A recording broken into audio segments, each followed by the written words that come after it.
I mean, it's bad.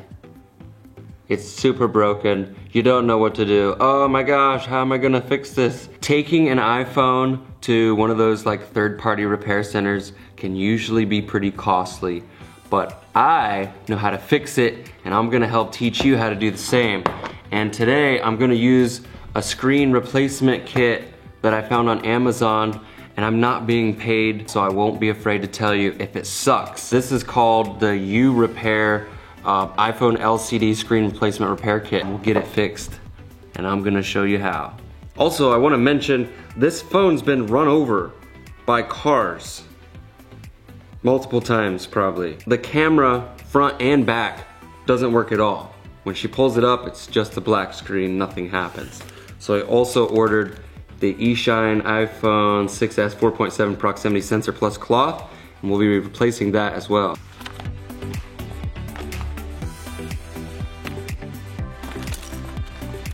When you replace a screen, there are some components that are still attached to your broken one that you need to transfer over.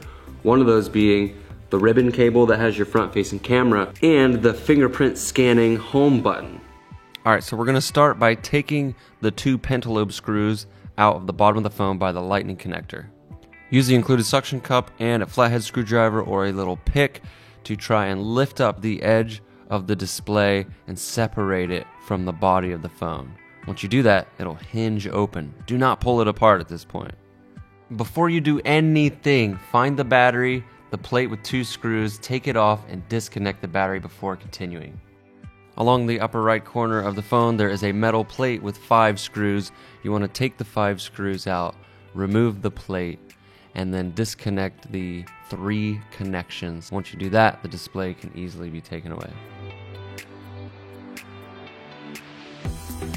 We're gonna start taking off the components and transferring them one by one to the new screen. So we'll start with the home button.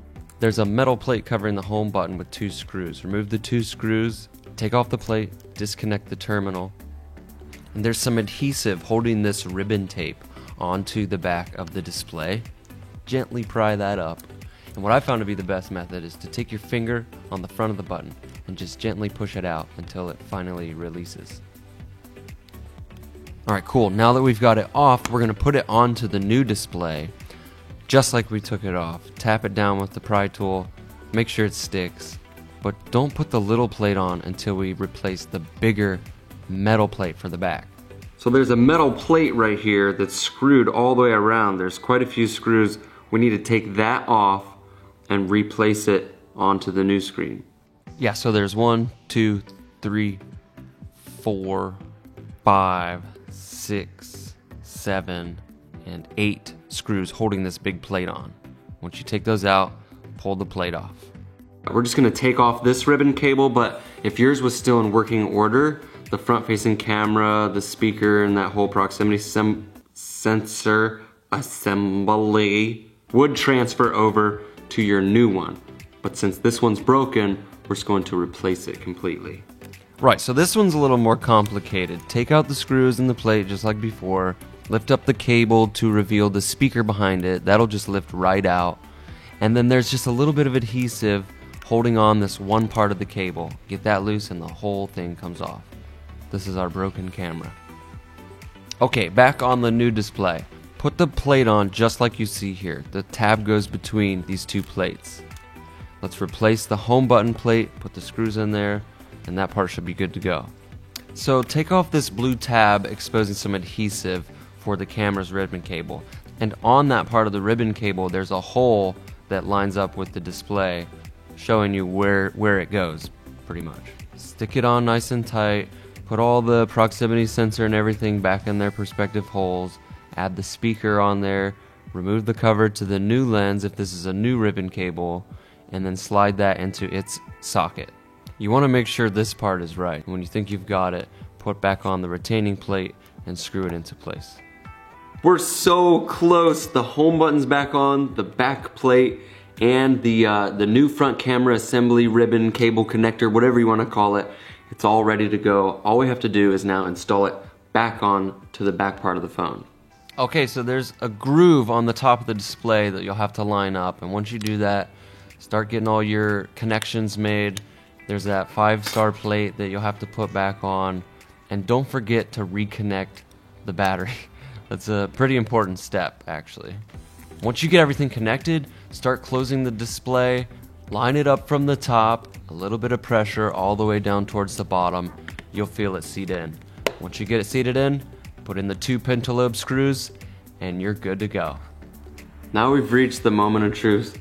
Just want to press that power button and make sure everything comes on. If you see the display, boom! I mean, you want to definitely make sure before you consider it fully done, make sure your digitizer works, pull up your cameras, and make sure there's nothing in the way. And if that is the case, you'll have to go back into it and make some adjustments, make sure the camera, you know, doesn't have any obstructions and all that. As far as this kit, the U Repair Kit, I mean, as far as I can tell, the screen looks and works perfectly well.